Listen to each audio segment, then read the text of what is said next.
Hey, it's 5:50 p.m. It is still October 25th and it's still Saturday afternoon. We're almost in the evening time and I wanted to come up here and make another video. I was thinking about, how these rumors and the bullying campaign started. And I understand. I already talked about it in my last newsletter. But I'm also thinking about how externally it happened. And I know that I talked about, the yaw yells because I used my alien deck to try to figure out, okay, where do all these little pieces fit together? And I found out about my siblings, my the people I used to live with. Okay, let's I'm going to refer to them as the people I used to live with, or the Gordon family, instead of calling them my family. Okay, the Gordons. And anyway, and then how I had Lisa, who was always competing with me. And so that isn't that the main root tie-in? It's the root tie-in is where they use their social my the people I used to live with use their social ties to influence people. And I remember seeing videos about a video. It was, I think it was Unsolved Mysteries. Okay, I do not remember what episode it was. It was actually pretty good, but they were talking about, these girls who was being abused, and this one particular person in their family was set out specifically for abuse. Now this goes back to this whole thing about burden babies, the inhumane treatment of burden babies. Okay, my mother, I do understand, wanted to make a distinction between who was her real blood children and who was the adopted children. And this is very common, not just in, burden baby situations, but we talk about things like the foster care system or adopted children in general. Bringing children into a home where there is no real maternal bond can be dangerous. Unless, of course, there are some people, and I don't really know too many myself, okay, because I've only been around evil people. Seriously, no joke, okay?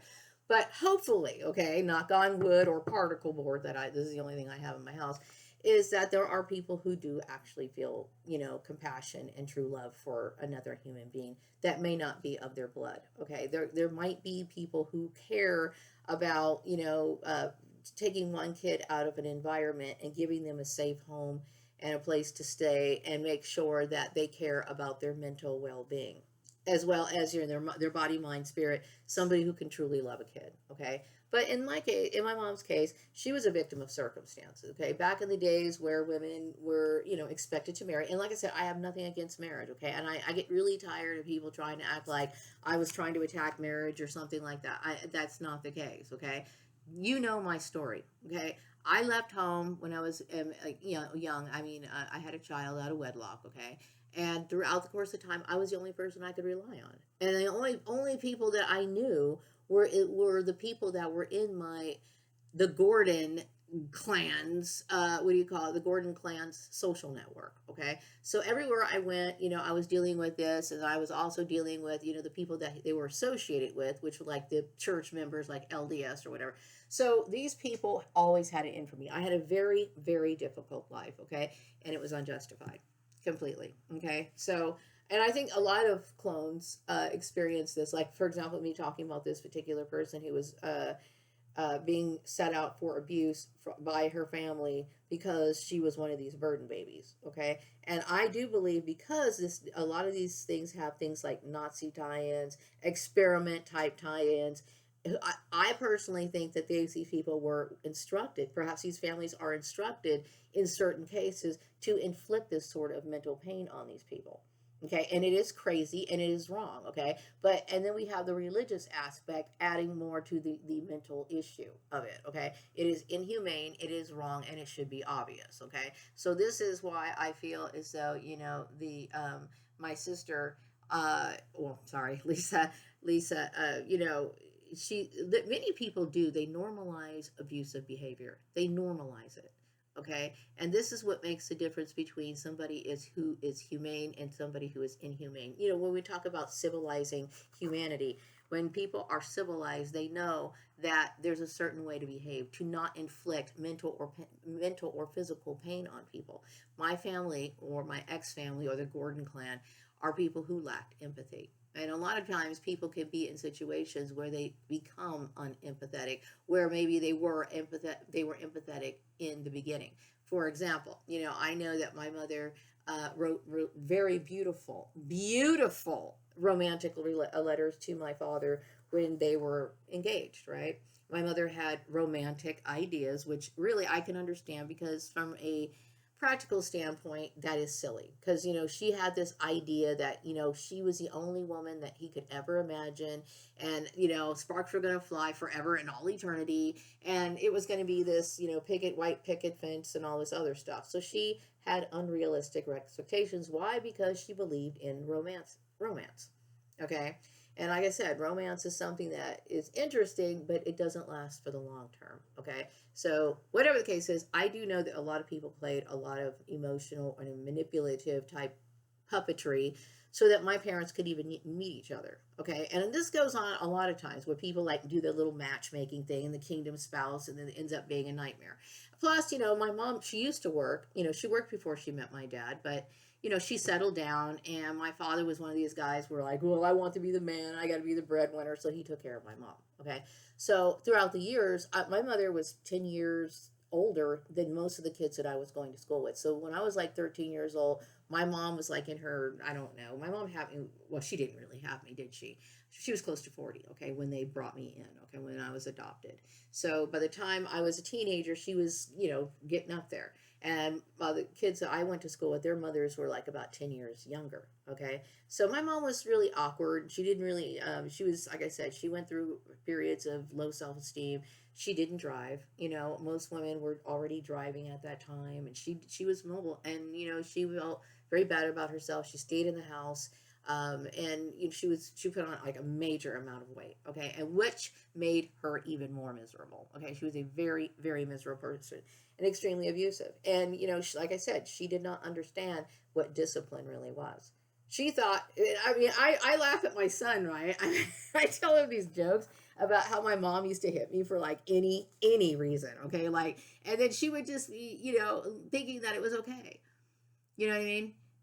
I mean, my mother was a very ignorant person. And I remember saying this before in some of my videos, okay? And I think what my sister Lisa Gordon did not understand is how deep and how severe and how ignorant they really were. You know what I mean? There were times I look back and I keep thinking, man, when I was a teenager, I should have become emancipated. I should have and yes, people can become emancipated. When people realize that they are abused in this country, they can make use of the legal system if they are able and can show proof that they can take care of themselves financially. They can become emancipated from abusive parents, okay? But what needs to be done is that the employment sector needs to be completely free of all of this kind of nonsense that goes on in the work sector. Like I talked about, we have issues with human trafficking, where we have this, like, bottleneck or this cork that's going on in the work sector where people are doing job manipulations. Also, I think another issue when it comes to the work life is the fact that it's not stable. You know what I mean? I think I'm not the only person who has short-term employment. Like, it's become the norm to, maybe work a job a year or two, and then like you end up losing your job. And a lot of it has to do with poor management. Management is not really what it should be. There's not enough people to keep the wheels. A lot of turnover. Okay, there's a lot of turnover that goes in. We'll hire somebody, we'll fire them, we'll pick back up. So there's really not any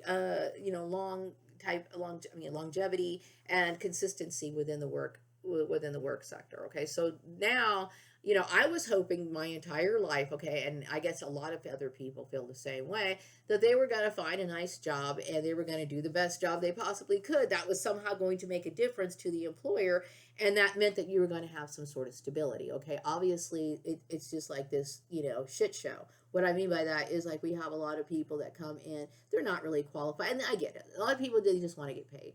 Okay, they just want to get paid. Okay, I get it. Okay, but the problem with it is that, then the quality of work, or the lack of work, or the lack of quality, I should say, sooner or later it starts to show up. Okay, and like I said, we have turnover rates. People don't stay at their job for very long, and it just becomes a game. Okay, so I mean, I would prefer to work for a company or become a company myself. Like, the reason why I created the Gordon's Occupational Engineering was to obviously be able to let people know that I have accomplished more than what the jobs that I was given in the last few years. See, when an employer receives your resume, they usually look over the first two last jobs that you worked, right? They're like, what does she do, right?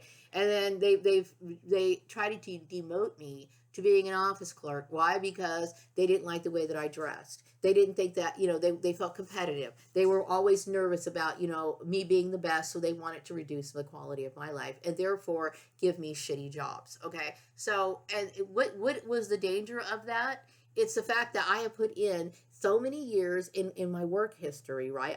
Even though, okay, I was a manager at Organized Sports. I was a manager at Murray Family Farms. I have more skills than just being an office clerk. When you are 54 years old and you've already been, beaten out of the opportunity of becoming a CPA, which would be bettering yourself, right? Now I'm 54 years old, and now after this game that they played, I'm in serious problems. I have serious trouble. Now, what's going to happen to me now? Now, see, it's your responsibility to somehow make sure that you have enough, what do you call it, experience, and you're going to keep your job record clean. But I had no control over that. I was a trafficked individual. Okay, so I missed out on opportunities that were beyond my control. At 54 years old, okay, most people are going to be retiring by their 62, and these people ruined that for me. Okay, so yeah, this is the reason why I don't feel bad for people losing their life in this situation. Not at all. And they didn't have any right to. And during this time, what was constantly being said is, and being thrown in my face is that, oh, I didn't have a 4-year degree. I don't have a 4-year degree. Well, you know why I don't have a 4-year degree? Because throughout the years, I've been bullied in school. And then I tried to get a second chance at life, and these people plowed through my life again. Okay, and what it was is the same thing. My sister Lisa has been after me for years. Okay, and in this case, she used a lot of overweight women to bully me.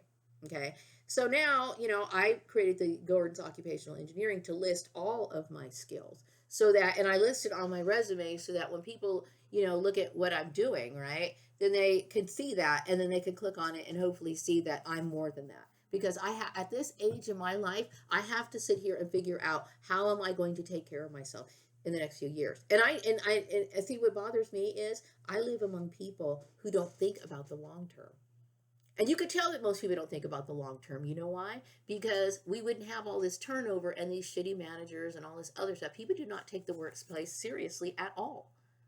At all. It is a flippin' game. If you're not sitting here doing the genocide game, during your time at work, then you're just not, going to have a job. And I'm always saying this. Like, we live in an upside down world where black is white is black, up is down, and down is up. And it's completely backwards. We live in a backwards society. Okay, and I'm aware of this, right? And so year after year after year after year of being trafficked to one shitty job after another, I'm like, okay, now I'm 54 years old. Now what? Now what? Okay, the intuitive message I'm getting right now is that I am a mystically favored being, and that most people do not understand the Bible was the work of others, meaning like a bunch of different people. And of course, it was under Masonic control. And it was. Okay, so there's a lot of different versions because there's been different religions, and people really don't know the origins of the Bible and all this other stuff. It comes from many different writers of the Bible. And yes, as King Solomon, my bloodline, I have contributed 3 full books of the Bible, okay, and possibly even more that they talk about that's not like part of the regular Bible or has been canonized in some other thing. Okay, so yeah, you know what I mean. I understand these things. So, and this is what I'm saying, the Bible basically is talking about bloodlines, my bloodline, you know what I mean? And not just my bloodline, other bloodlines, okay? Other significant bloodlines, okay? So, and I play a very big role in the Bible. Yeah, this is the truth. This is why I'm talking about my bloodline is angelic. This is what makes me, this is why I was controversial. And see, what these ignorant church people didn't know throughout these centuries is that, it seems stupid for them to sit here and try to steal my work and then turn around and want me to conform to their religion. What? Yeah, that's absurd, isn't it? Okay, but I am an angel. I have angelic origins. Everything that these people do, including what they call Orthodox religion, as well as some of these little offshoots such as Ernest Holmes and all that, was my stuff to begin with. Yeah, that's right. So when you look at me, And people wonder, well, how comes Maria so interested in spirituality? How come when I was in 8th grade as Maria Gordon, the only thing I really cared about was researching things like the Bible and trying to figure out about mysticism? Because I understand who I am. They do not tell you your what do you call it, your bloodline. Okay, when you're a burden baby and you get adopted into these families, they do not tell you this. And not one, and see, this is why I feel as though the church is wicked. Why is the church wicked? Because they will never nobody from the church would ever be kind enough or honest enough just to come up and say, you know what, Maria, I believe what you're saying. I'm acknowledging what you're saying. They will never acknowledge it. And see, the very fact that the church holds secrets and stuff like that makes it so that I don't trust them. And as I was thinking today about that card that I pulled earlier, about me, what makes me feel more at peace, and I talked about having a clean conscience. Okay, now when I was younger, I used to do stuff. Okay, and when you do stuff that's stupid, you try to sweep it under the carpet and you try to be real cool and play it off. Okay, when I used to do that, I used to develop a guilty conscience. I became a person that felt uncomfortable being around hurt people if I felt like I slighted them. It bothered me. It hurt my conscience. Like if I saw them in the town after I did something stupid, I would be like, oh my God, like, don't even look at me, right? I felt that way. Why? Because I have a conscience. And it's become very clear to me that a lot of people don't have a conscience. And this is what makes people moral and some people immoral. And because we are born, naturally immoral. Okay, so this is what makes the difference between a savage and a civilized human being. And most people are very savage, very savage. Okay, I come from a bloodline that is very spiritual, so spiritual. Like I said, that I have inspired many throughout my lifetimes, inspired the many religions, as well as the artwork and the philosophy behind many of their doctrines. Okay, even though such as polygamy. Polygamy during King Solomon's reign, he had several wives and concubines. Okay, and I do believe that Joseph Smith found this very appealing, and he's the one who's behind the Church of Latter Day Saints. Okay, so and I do know that the Mormons have a special reverence for kings for me, right? So I understand this. Okay, so and because I've had previously studied with things like all kinds of spiritual type stuff, I understand. So I am who I am. So when people have these kind of special interests, like me, when people remember me, if they ever really think back, like I know I was bullied a lot for my odd interest and my behavior, and I've always been this person. I've always been this person. I'm just now being heard. So can you imagine being around people who hated you so much that they refused to hear anything that you said? You know what I mean? Like you are this person all these years, and you just didn't matter to these people, so they just ignored everything. Only to did it get to does when it got to the point to where all of these people are screwed and they're wondering what the hell happened. And I'm basically telling you that throughout the years, throughout the centuries, I have been severely misunderstood. And these people who claim to be, churchgoers are actually wicked. We live in a topsy-turvy world. And this is one of the reasons why I have chosen throughout my life to live differently. Because when I look at the world standards, okay, they make so many mistakes. Like I feel as though it makes so many disgusting mistakes that should be obvious, but they do it anyway. So it's like, okay, I acknowledge that this exists, and I'm not going to sit here and tell other people how to live. So I just, I'm all by myself. And some people looked at me being all by myself as if I was being defiant. I was not. You got to understand, I was somebody who came here to this community, and then I found out my sister came with her friends and started gang stalking me. So why in the world do you think I'd want to be comfortable with anybody? Okay, the intuitive message I'm getting right now is that I'm at peace with all religions. Absolutely. Like I said, there's stories about me in the Quran. Okay? So when we talk about bloodlines, my bloodline is like shing, sparkle, sparkle. I am a pure like person.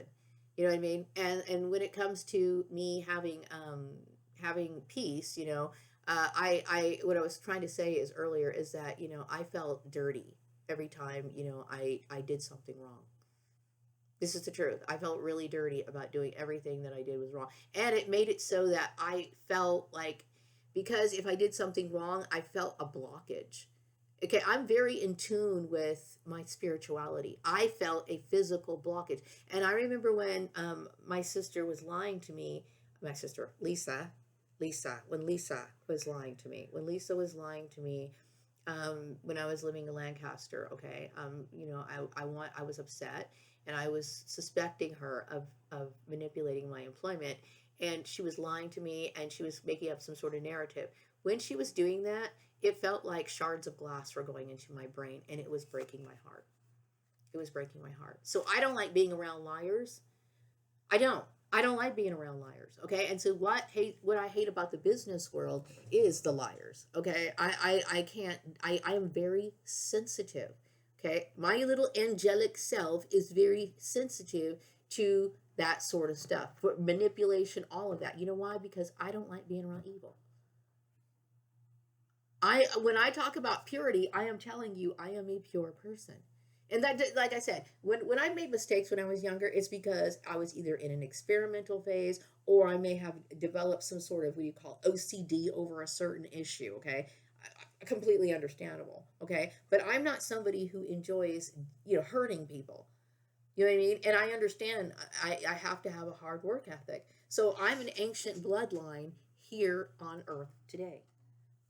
So this is what these people did not understand. They heard about me in church, right? They heard about my bloodline. They heard about my special, that my bloodline was special. This is why my bloodline is special. My bloodline is special because I come from King Solomon. Okay, and then also I do believe, yes, I would say what they call Yeshua, also known as Jesus. I am the same person. I do believe that the Bible has been recording my life as well as other people who have significant bloodlines in this book throughout different lifetimes. Okay, and I do believe that that's what it's about, and the recording and the history of bloodlines. That's what it is, and my bloodline is of the line of the Savior. Okay, so yeah, you know what I mean. And so I feel as though if people were really Christian, if they cared about making, they say they claim they do. Oh, they only claim to love Jesus when he's a white man, right?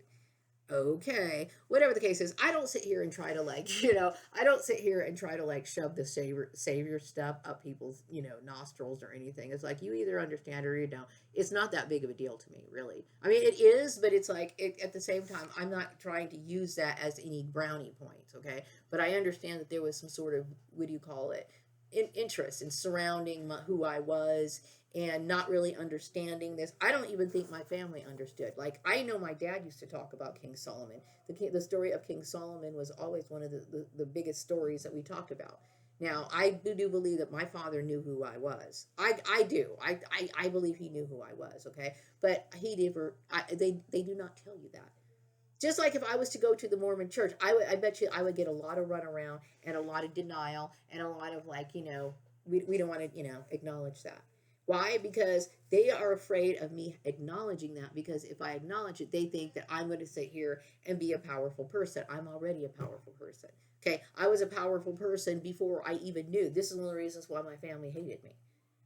Okay, so if you have to keep something together with a lie, then I guess it really isn't holy, then is it? And see, this is what the ignorant people do not understand. They do not understand what makes things holy, that you have to be pure to be holy, and to be pure, you cannot tell lies or build a foundation on a lie. Okay?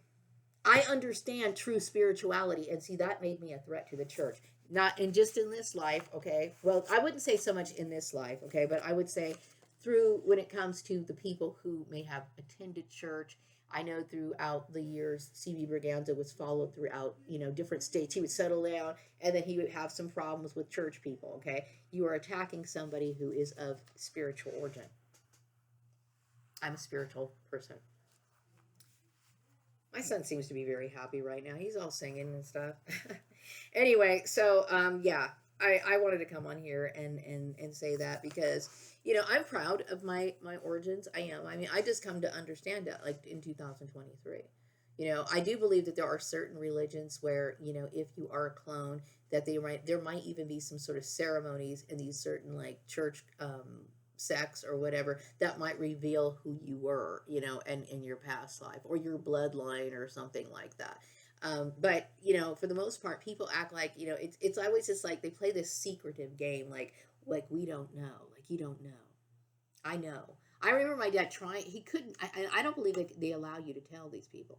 I really don't. Like I remember my dad had this book, right? And I now suspect it was a Masonic book, right? Because it had like a sun image on it, and he was talking about being golden and all this other stuff. And he told me that I was special. And I remember trying to look for that book throughout the years, and I have never been able to find it. Hang on a second. Okay, I'm back. I was just commending my son because, you know, sometimes, you know, we get in these little, not really arguments, but, you know, the whole like, let me borrow this money. And then I get like, okay, well, let's be very specific now. And he's like being responsible without me having to remind him. And I'm like really happy. I'm blown away. I appreciate that. Anyway, because, you know, I'm his mother and I want to make sure that he has positive financial dealings with other people. Okay, I really do. And, you know, because.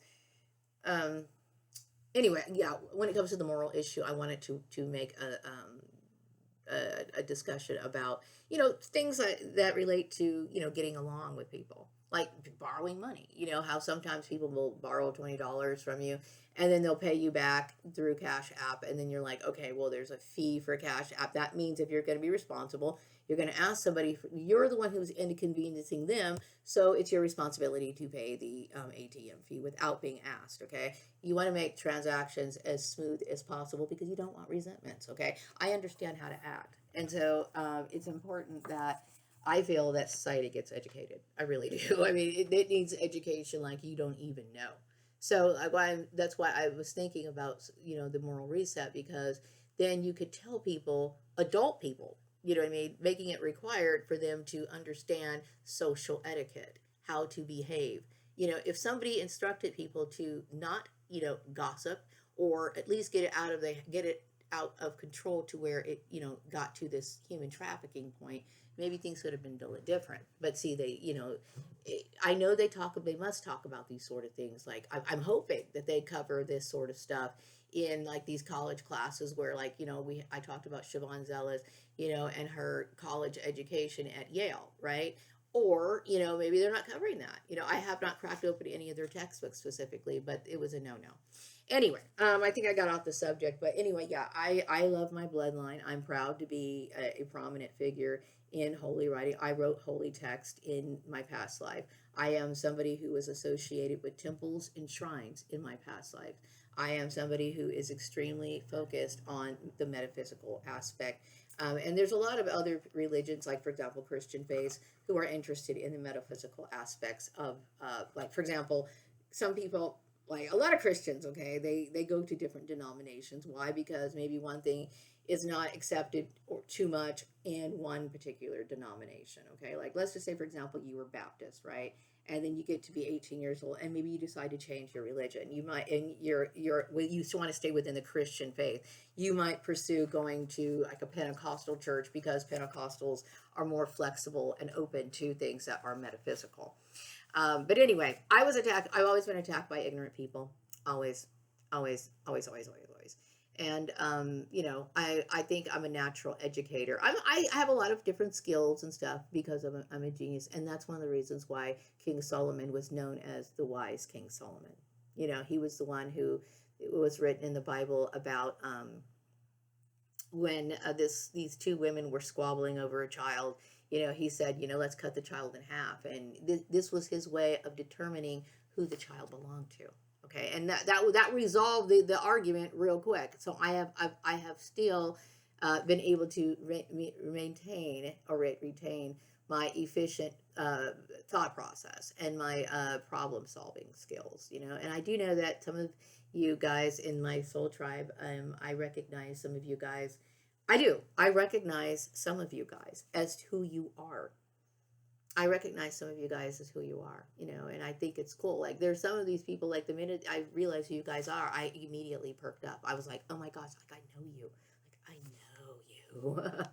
Anyway, I'm going to wrap up this video, and I will be back with another video sometime later. I hope you all have a wonderful evening. Take care. Good night.